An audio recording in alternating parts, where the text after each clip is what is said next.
telling you about how clearly there's no respite for the people of Delhi NCR as the AQI once again touched the severe category.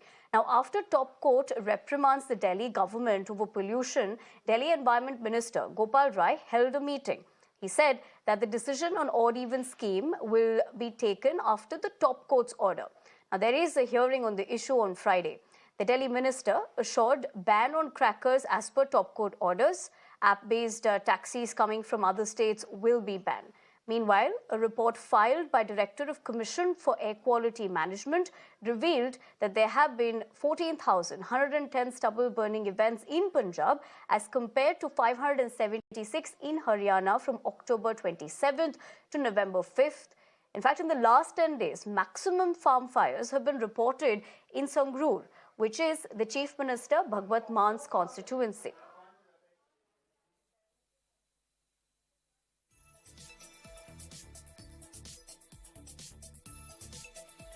Smoke की वजह से परेशानी तो है, लोगों को घुटन हो रहा है और बहुत परेशानी है। जिसको बीमारी है, जिसको दिक्कत है, उसको बहुत ज़्यादा घुटन हो रही है। इससे जो है स्वास्थ्य खराब होता है। हॉस्पिटलों में जो है बहुत भीड़ हो रही है। ट्रैवल करते हुए हमें यहाँ पे बहुत प्रॉब्लम हो रही है। पॉल्यूशन की वजह से बहुत आंखों में जलन रहती है, सांस लेने में दिक्कत होती है। प्रयोजन है, मतलब विशेष कोशिश ये है कि दिल्ली सरकार को उन्होंने बोला कि ऐसे कदम उठाइए ताकि प्रदूषण समाप्त हो जाए। इसलिए प्रधानमंत्री ये कदम उठाए कि ऐसी बैटरी वाली गाड़ी चल रही है जिससे कि न धुआं निकलेगा न प्रदूषण बढ़ेगा। आजकल जो ये पराली जल रही है और ये काफी ज्यादा पोल्यूशन हो रहा है। रीजन है कि क्रैकर्स पराली जल रही है पंजाब में और काफी सांस लेने में काफी दिक्कत हो रही है। Let me go across to my colleague Pulkit joining me with the phone lines. Pulkit, good afternoon. अगर हम इसके बारे में बात करें तो पहले तो ऑड इवन स्कीम जो इम्प्लीमेंटेशन है सुप्रीम कोर्ट ने उसके बारे में कल पूछा था और अभी हम ये यू टर्न देख रहे हैं। इसके बारे में आप क्या बता सकते हैं हमें? देखिए, सुप्रीम कोर्ट में दिल्ली सरकार शुक्रवार को ऑड इवन को लेकर अपना पक्ष रखेगी और ये बताएगी कि ऑड इवन से क्या फायदा होगा। अगर सुप्रीम कोर्ट ये कहता है कि ऑड इवन लागू किया जाए, उसके बाद में दीपावली के बाद में दिल्ली में ऑड इवन लागू होगा। अगर सुप्रीम कोर्ट मना करता है या फिर उससे लगता है कि कोई बहुत ज्यादा फायदा दिल्ली सरकार के आंकड़ों से नहीं है, तो फिर ऑड इवन दिल्ली के अंदर नहीं आएगा। जी Pulkit, thank you very much for getting us the latest as far as the significant development that's also coming in as far as what Delhi Environment Minister Gopal Rai did state about the odd even scheme, which will be held on hold because after the fact that this will be heard on Friday is when they will take that entire decision. But for the moment, we leave that development aside. Let's also continue to tell you, after the Supreme Court yesterday took a tough stance on the smog tower in Delhi, all the officers of the Operational Services Maintenance Department rushed to take stock of the smog tower in Connaught Place.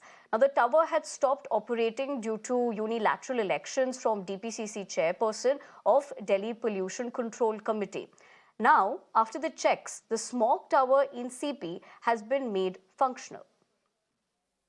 बैठक करके हमने निर्देश जारी किया है, उसके order के अनुकूल हमने पहला ऑर्डर जारी किया है कि कल तक फुल स्मॉग टावर जो है फुल कैपेसिटी में उनको स्टार्ट किया जाए। डीपीसीसी को यह निर्देश दिया गया है। उसी तरह से रियल टाइम सोर्स अपोर्समेंट स्टडी को किसी भी कीमत पर कल तक जो है उनका पेमेंट करके और उसको कल तक उसको चालू किया जाए। साथ ही साथ सुप्रीम कोर्ट ने एक ऑर्डर में ऑब्जर्वेशन दिया था कि इस समय खासतौर से जो लोकल जो आग की घटनाएं होती हैं, बायोमास बर्निंग की घटनाएं होती हैं, उस पर कार्रवाई की जाए।